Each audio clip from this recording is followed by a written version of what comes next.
Welcome back, everyone. The politics is kicking in quite fast. It's barely a year before the next general elections. In fact, in the coming, in a matter of 2 days or so, it will be exactly a year before the general elections, the first day of the election, and almost everything is pointing to the fact that the intensity is getting increasingly heated, fever pitch. Well, today, after some senators disagreed with the passage of the election sequence reordering report, the Senate spokesperson felt the need to clarify. He said the Senate followed due process in the adoption and passage of the amendment to the Electoral Act. But some senators of the All Progressives Congress APC claimed the change in the sequence of the elections was targeted at President Muhammadu Buhari. Let's get back to the conversation, shall we, everyone?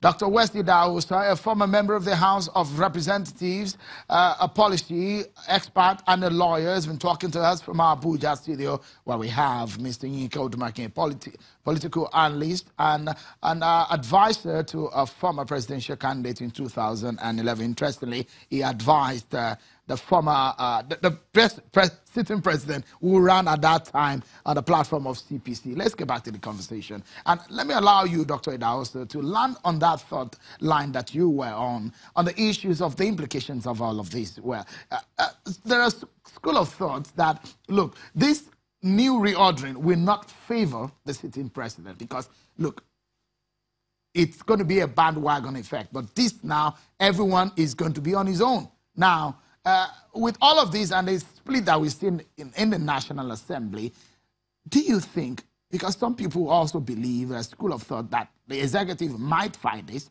the president might not sign it, and this issue might be fought to ask the Supreme Court to interpret or to weigh in on this? Do you see this happening?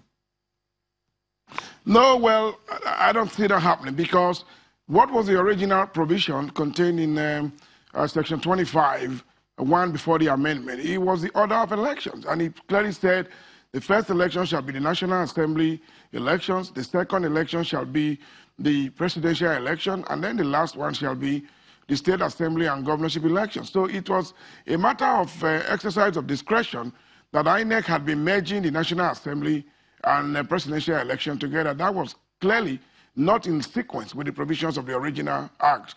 Now, that has been clearly defined by the Electoral Act. And if you remember that pursuant to the provisions I had earlier mentioned of 68, and then the general powers of the Assembly to make laws for the good governance of Nigeria, this is exclusively a legislative exercise. So there's nothing anyone can really do than to go to court and get a technical knockout. It's a simple exercise which Parliament has performed, and I don't think it's about President Buhari making an election convenient for the president.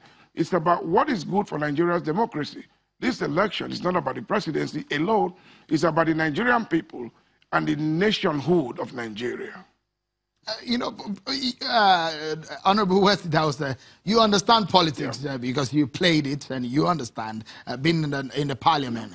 But what implication is this for the APC as a sitting ruling party at the time? Do you think they might be able to resolve this within them? Because a lot of the people in the party that I've spoken with says that there will be dire consequences with this kind of move that has emanated from the National Assembly.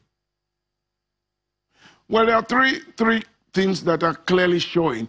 The first is that the APC as a political party is not in control of the National Assembly, even though they have the majority. They have not been able to influence their members to the point of getting them to buy in into their vision. And the second point is that this election order, as it now is going to test the organization and preparedness of all the parties, because it's going to get every party to stand on its own, and that will mean that the parties have to really work hard and we may not be able to enjoy the bandwagon that had been experienced in previous elections. And then the last will mean the president himself will now be facing a referendum because he will be on his own if this stands, and that will mean that his policies, achievements will speak for him. It will be difficult for him not to answer that referendum with performance.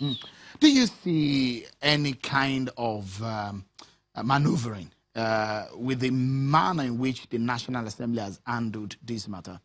Do you think that they overreached their bound in all of these? Because some people say, look, the ground norm has given INEC the power to organize election. That is not in the powers of the National Assembly. But the INEC does not make laws. The INEC organizes elections. We need a laws, maybe the National Assembly. And I think here now, if we look at the international protocols, electoral law should be in place a year before the election. OEU protocol says that 6 months to elections. Have National Assembly acted within this time? They have done so. Have they gotten the required number to pass this law? They have gotten it. Now, as to the question, every other things are just innuendos and insinuations. And it should not really count for anybody, except you are doing what Ali Baba said.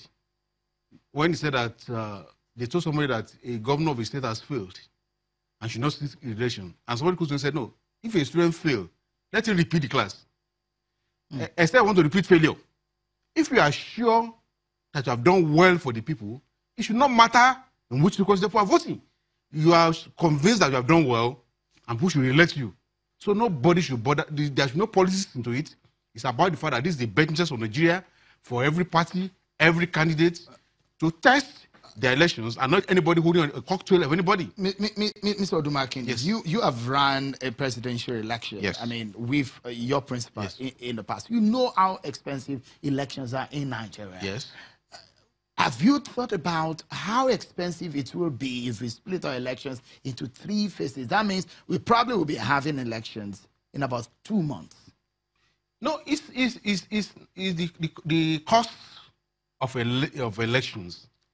I do not think that there's any value we can place on the vote of the people counting. People need to make free will their decisions about who govern them.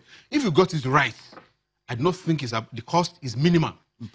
In any case, I mean, it's a country where money, millions are being swallowed by snakes. So if it's about now, whatever we spend to get it right, it should not be an issue. In any case, maybe some school of thought say, okay, maybe the National Assembly and State Assembly should have heard the same day. They may look at all that, but the most important thing is that it is not good for democracy. When we say we are holding series of elections, and one election determines the rest, that's not democracy. Let's anchor, and please weigh in 30 seconds yes. so that we can close.